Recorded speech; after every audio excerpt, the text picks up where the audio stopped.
नाज़रीन, मैं साहिर उस्मानी, clinical psychologist बोलेंगे। अच्छा जी, नेक्स्ट DSM-5 के ऊपर आ जाते हैं। DSM-5 टास्क फोर्स यानी कि इसको बनाने वाले। अब यहाँ ये बात बहुत अहम है कि इसको बनाने वालों के लिए आप देखें कि बनाने वाले कितनी मेहनत कर चुके हैं और कितने लोग हैं, यानी इन ज़हनी बीमारियों को अलग अलग बनाने में कितने लोगों का हाथ है। ये किताब कैसे वजूद में आई, किन लोगों की वजह से वजूद में आई, तो वो यहाँ पे हमें बताया जा रहा है। ठीक है, APA डिवीजन ऑफ रिसर्च। अच्छा जी, पहले तो ये आपके टास्क फोर्स है, ये वाइस चेयरमैन है आपके। ठीक है, एडिटोरियल एंड कोडिंग कंसल्टेंट्स यानी इनके एडिट करने वाले और उसको और कोड देने वाले, वो ये पर्सन। ठीक है जी, Michael B First MD PhD person, ये वो है। DSM work group. अब आ जाते हैं उन वर्क ग्रुप के ऊपर जिन्होंने, यानी उन डिसऑर्डर, यानी कि जिन्होंने, वो ग्रुप्स जिन्होंने इसके ऊपर काम किया। किसके ऊपर काम किया? ADHD and disruptive behaviour disorder, उसके ऊपर इन लोगों ने काम किया। Anxiety, obsessive compulsive spectrum, post traumatic and stress dissociative disorder, उसके ऊपर इन तमाम लोगों ने काम किया।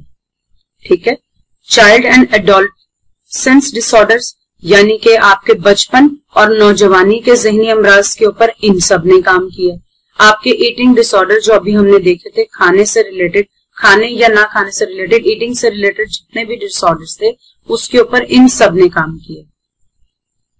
आपका मूड डिसऑर्डर, आपके मूड से रिलेटेड जितने भी अंदर हम पढ़ेंगे, बाइपोलर और जितने भी डिसऑर्डर का हमने पहले बाइपोलर रिलेटेड डिसऑर्डर्स का डिस्कस किया, उसमें इन लोगों ने काम किया। अब आप देखें, PhD की भी एक लंबी लिस्ट है लोगों की जिन्होंने सिर्फ इतने हिस्से पे काम किया।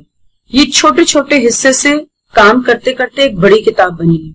हर हिस्से के अंदर उन PhD होल्डर्स ने काम किया हुआ, किसी छोटे बंदे ने काम नहीं किया हुआ, किसी अरे गरे नत्थो खैरे ने उठ के ये किताब नहीं बना दी, किसी ने भी उठ के ये नहीं कहा तुम्हें ये मसला है तो तुम पागल हो या ज़हनी मरीज हो, या जो हमारे पाकिस्तान में स्टिग्मा लगाया जाता है कि मैं कोई पागल हूं जो मैं पागलों के डॉक्टर के पास जाऊं, ऐसा कुछ नहीं है। अब ये क्या होता है आपको यहाँ पर से पता लगेगा कि इस किताब को और इस किताब को बनाने वालों ने पहले कितनी मेहनत की है, फिर इस किताब को पढ़ने वालों ने, और हम कितने साल इस किताब को पढ़ने के बाद डायग्नोस करने के काबिल होते हैं कि फला बंदे को ये ज़हनी प्रॉब्लम है।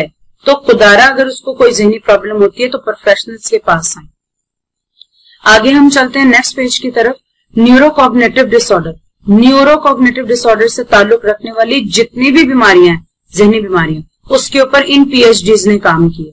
नामों की लिस्ट बहुत लंबी है, इसलिए मैं आपको स्क्रीन पे दिखा रही हूँ और ये स्क्रीन मेरी वीडियो पे साथ साथ चलती जा रही है, आप पढ़ सकते हैं। और ये ऑथेंटिक किताब है, 1 नंबर बुक है। न्यूरो डेवलपमेंटल डिसऑर्डर, अब पहले था न्यूरोकॉग्निटिव यानी जो हमारे सोचने समझने की और हमारी जहानत से ताल्लुक रखने वाली थी। अब है न्यूरो डेवलपमेंटल यानी उसकी नशोनुमा, हमारे न्यूरो का ताल्लुक होता है हमारे दिमाग से, हमारी ज़हनी नशोनुमा से ताल्लुक रखने वाले जितने मेंटल डिसऑर्डर्स थे, जितनी ज़हनी बीमारियां, उनके ऊपर इन PhDs ने रिसर्च की है और उसके बाद इस किताब के लिए उन्होंने मवाद दिया तो वो शाया हुआ। इन तमाम लोगों ने उसके ऊपर काम किया। पर्सनालिटी एंड पर्सनालिटी डिसऑर्डर, एक पहले शख्सियत और फिर उस शख्सियत से ताल्लुक रखने वाली तमाम ज़हनी बीमारियों के ऊपर इन लोगों ने काम किया, ये तमाम PhD होल्डर्स ने। तब जाके उस बीमारी को इस किताब के अंदर विद कोड दिया गया। साइकोटिक डिसऑर्डर्स, आपने देखा होगा कि पिछले पेज पे पर्सनालिटी डिसऑर्डर था और उसके बाद साइकोटिक, यानी वो बीमारियां जो एक नाम मैंने आपको बताया, उस नाम के अंदर जाकर कितने सारे क्लस्टर्स बन रहे हैं, कितनी सारी सब हेडिंग्स हैं जिसको इन लोगों ने बयान किया। Sexual and gender identity disorder, जितने भी हैं उसमें इन तमाम लोगों ने काम किया, ये PhD होल्डर्स ने। स्लीप एंड वेक डिसऑर्डर्स में उन्होंने इन सब ने काम किया उस फील्ड में। सोमैटिक सिम्टम्स जो मैंने आपको भी बताया डिसऑर्डर्स, उसमें इन सब ने काम किया। सब्सटेंस रिलेटेड इन PhD होल्डर्स ने काम किया है। DSM-5 स्टडी ग्रुप में आगे चलते हैं। Diagnostic spectra and DSM ICD hormones, harmonisation, इसके ऊपर कितने लोगों ने काम किया आपके सामने, ठीक है। Life span developmental approaches, life span कहते हैं हमारी पूरी जिंदगी जब से हम पैदा हुए से लेकर मरने तक डेवलपमेंटल डिसऑर्डर अंदर तो एक ही चीज के अंदर आ रहा है, लेकिन पीछे उसको कितने सारे लोगों के ग्रुप ने मिला के काम किया, उस पे इस ग्रुप ने काम किया है। Gender and cross cultural issues जो अंदर मैंने आपको बताया था, उसमें इन तमाम लोगों ने, उस बीमारी के अंदर इन तमाम लोगों ने रिसर्च करके काम किया है। साइकेट्रिक जर्नल मेडिकल इंटरफेस पे इन सब ने काम किया है।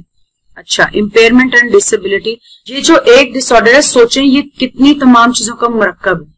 इन तमाम मुरक्कबात को इकट्ठा करने के बाद सिर्फ एक जहनी बीमारी बनी है, सिर्फ एक जहनी बीमारी, जिन तमाम के बारे में अब मैं आपको बता रही हूँ।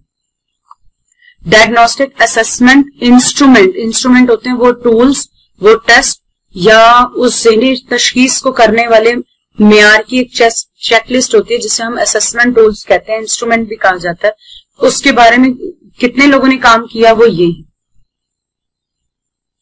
DSM-5 रिसर्च ग्रुप, इन तमाम बीमारियों की रिसर्च जो आम लोगों के ऊपर जाकर की, स्टैटिस्टिकल रिसर्च जो होती है, वो इस ग्रुप ने की। फिर इन बीमारियों को लोगों ने काम करने के बाद इनको दे दिया, इनको देने के बाद उन्होंने आगे फॉरवर्ड कर दिया रिसर्च वालों को।